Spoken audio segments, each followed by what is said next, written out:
This is the first all blues record I've ever made.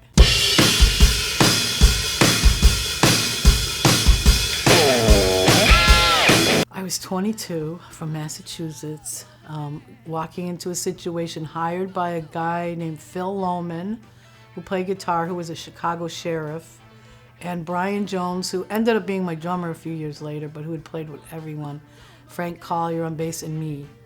And I walked in. I actually took the bus and the train with my Fender Twin and my guitar and went in there, and people were kind of like, okay, what's going on? But there was a lot of musicians there, and they were like very welcoming and warm. And Teresa was polite, but she was Teresa. She was tough. She was,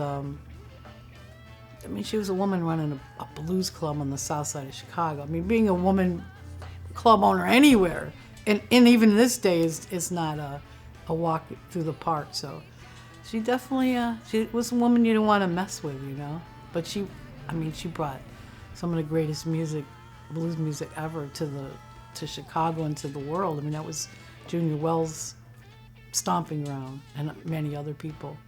So we wanted to kind of like a tribute to that. When Joe and I were making the record, I mean, this is the first all blues record I've ever made. Of course, it was always blues in my music and some straight ahead blues, but I was always kind of combining styles of like R&B, funk, jazz, fusion, rock in all my records. And he was like, we're gonna make a real blues record, but it's gonna have kind of a punk edge to it, a lot of raw energy, but we want to capture the spirit of the classic Chicago blues, you know.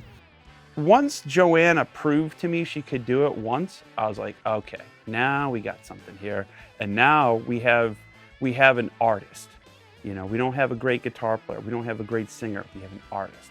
And that's the difference. The difference in being the whole package, the image, the delivery, the resolve, this willingness to break down the door, you know, when nobody's opening it for you. That's in her. And I love that about her. And she found this punk rock voice that she never used on other records. And I was like, where's this been? And she found it. And once she figured out what I was looking for, she kind of was like, oh, okay, you mean this? I'm like, yeah.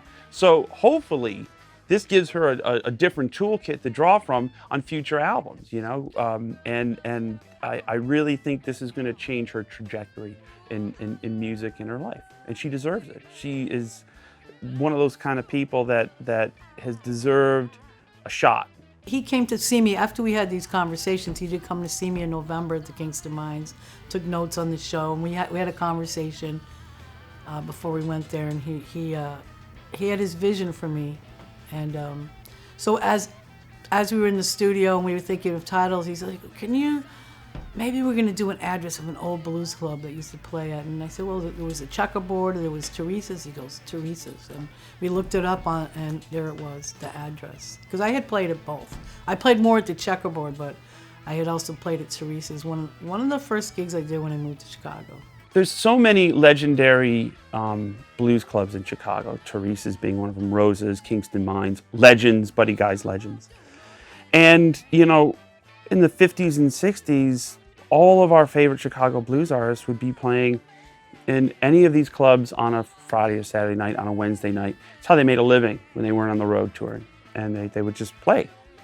And I had this concept of like, okay, you know, Teresa's Lounge, famous, and had a cool address, you know, Indiana Avenue. And that's some inside baseball, but it also meant something to her because she is a direct descendant of those guys and those artists that were playing in Chicago 5 nights a week, you know, and she still does it at Kingston Mines. And being a direct descendant, I'm like, well, let's pick an address that means something to you, that you've had great experiences and you know, means something to the community. So that's why we chose that title.